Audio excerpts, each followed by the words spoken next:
Right, today we're looking at the Google TV streamer. So this is it. Uh, Perhaps when you heard that it was going to be a set-top box, you thought it might be a big, bulky thing, but it isn't really. Let's compare it to the previous device, which is the Google Chromecast with Google TV. So that was the sort of the dongle that you'd plug into the back of your TV or wherever your HDMI ports are. So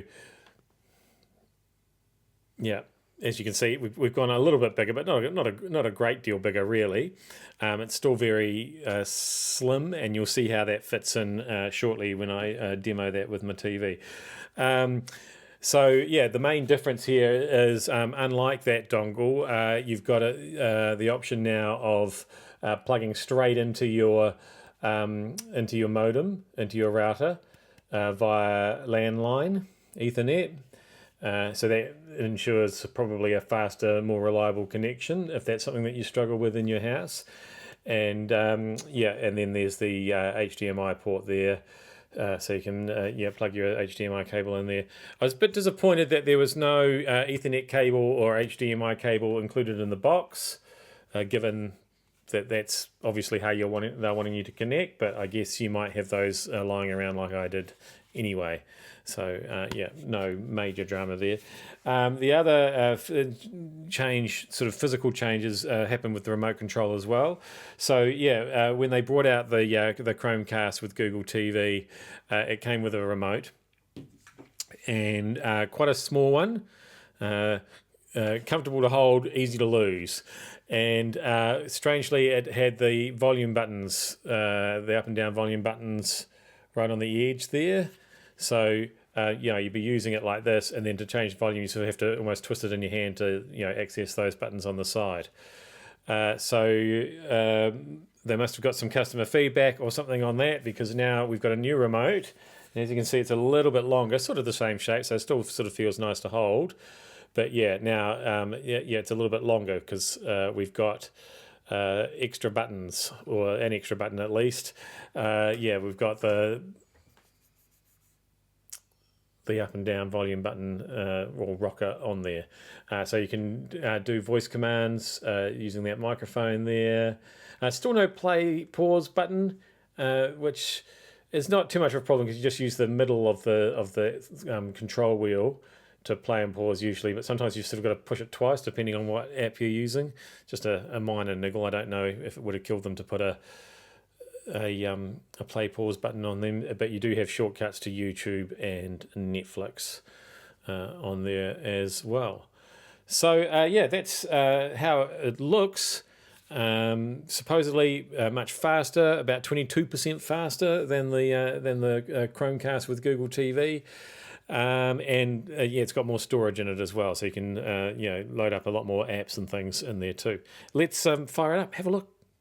All right, here we are. It's all plugged in now, the Google TV streamer. So yeah, I don't know if you can see there, but we've got the Ethernet cable plugged straight in there, the HDMI cable, power cable of course, and as you can see, it's pretty subtle, especially on the white entertainment unit, and we can tuck it in behind there anyway.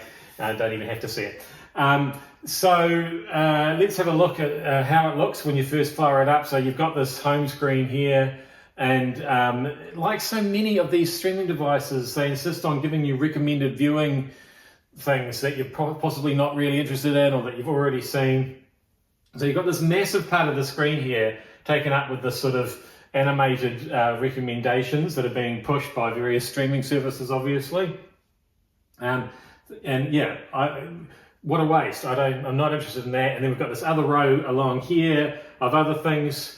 I guess every now and again, maybe there'll be something might pop up that you didn't know existed, but really I would much rather prefer to go down to this row of my installed apps as the first option. By all means, have those recommendations, but have them further down. If I want recommendations, I can go and look for them, or give me the option to customize the home screen so I can have it that way around, but you can't. Anyway, so of course, being a Google device, you've probably got access to the biggest number of streaming apps and other tools that you can install on a device.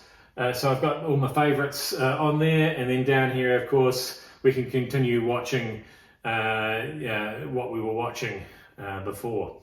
So anyway, if I just show you how fast this thing works, how powerful it is. So if we go into Plex, and it opens pretty much straight away, and you'll see how quickly it fires up, virtually no buffering at all, and you're getting the full HD content and great sound and everything.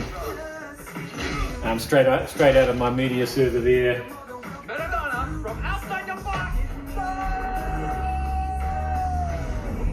So that works brilliantly, and you can see when I push the home button, we're straight back to the home button. Everything happens so fluidly and so quickly. It's just that much more powerful than the little streaming dongles that we've had in the past. Now, one thing to watch, there's a little trick here. You might want to have a play with some of your settings depending on what kind of a TV you're plugging this into in terms of display settings.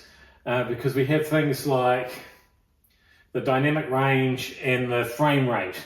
Now, you can either match the content frame rate, which means that it's going to try and play it the way that it's being sent, or you can not worry about that and let the device do it for you.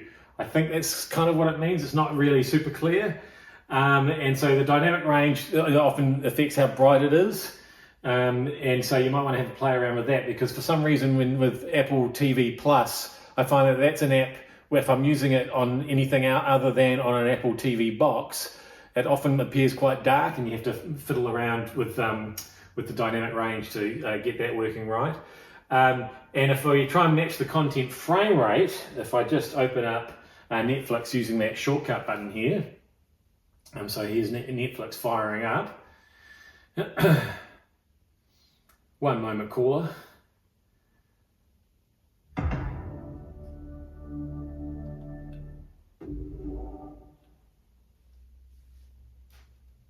And if we dial up, you'll see I get this message: frame rate matching is on. Your screen may flash while video quality is optimizing.